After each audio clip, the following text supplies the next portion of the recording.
Humans पृथ्वी पर रहने वाली सबसे इंटेलिजेंट स्पीसीज है।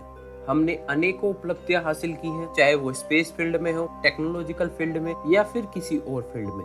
हमने अपनी जरूरत के लिए हर चीज को अपने हिसाब से मॉडिफाई कर लिया है।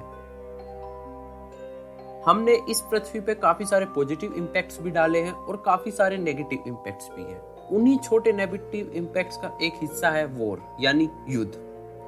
आप माने या ना माने, वॉर इंसान की फितरत है।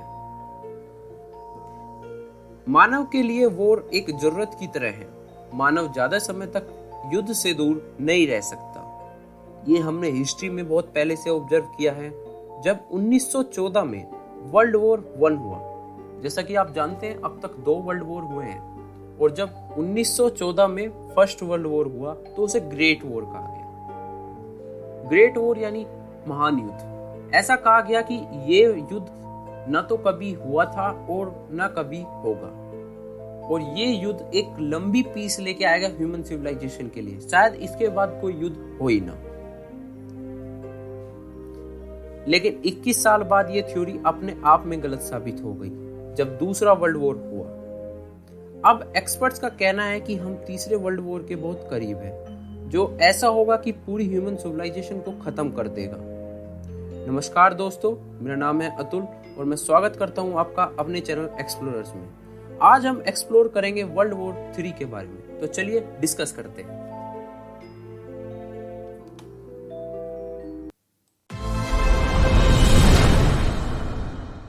वर्ल्ड वॉर 2 के बाद भी काफी वॉर लड़ी जा चुकी है, लेकिन किसी भी वॉर को हम वर्ल्ड वॉर नहीं कह सकते जब तक उसका इम्पैक्ट पूरे वर्ल्ड पर न पड़े।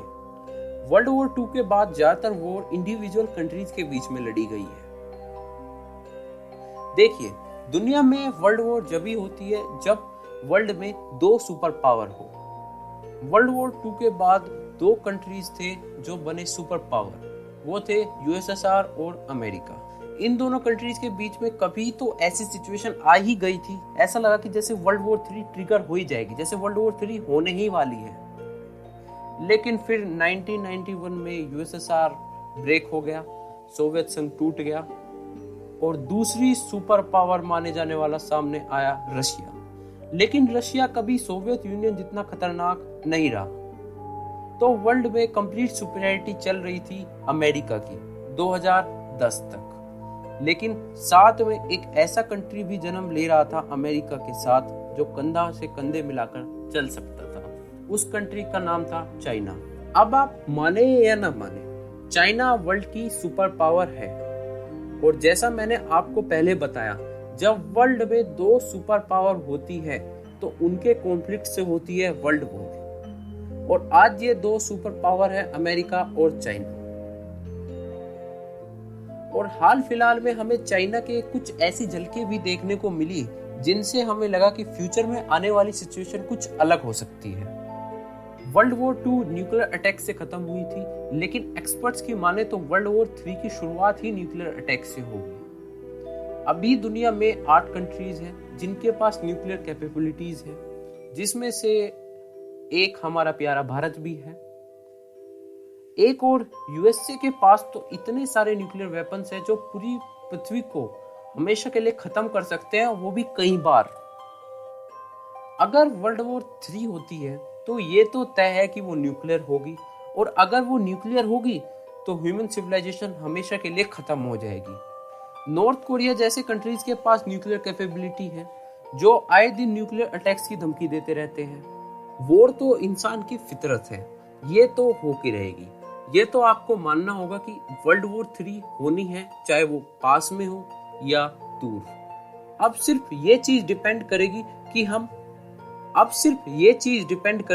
हम कब तक रोक सकते हैं वर्ल्ड वॉर 3 को। इसमें सबसे इंपॉर्टेंट होंगे वर्ल्ड के टॉप 5 कंट्रीज, जिसमें शामिल है यूएसए, रशिया, चाइना, इंडिया और नॉर्थ कोरिया, जो ऐसे इंटरनेशनल डिप्लोमेटिक डिसीजन लेंगे जिससे कि तय होगा कि कितने दिनों तक वर्ल्ड वॉर 3 रुक सकती है।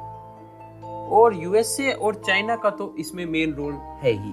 तो अब हमें देखना होगा कि कितने दिन तक हम वॉर जैसी स्थिति को टाल सकते हैं। धन्यवाद दोस्तों। अगर आपको वीडियो पसंद आई हो तो इसे लाइक करें, कमेंट करें और शेयर करें और चैनल को सब्सक्राइब करें। अगली वीडियो में वर्ल्ड वॉर 3 पर ही लेके आऊंगा, जिसमें मैं बताऊंगा कि इंडिया का क्या इंस्टांस होना चाहिए जब वर्ल्ड वॉर 3 होती है। तो चलिए मिलते हैं।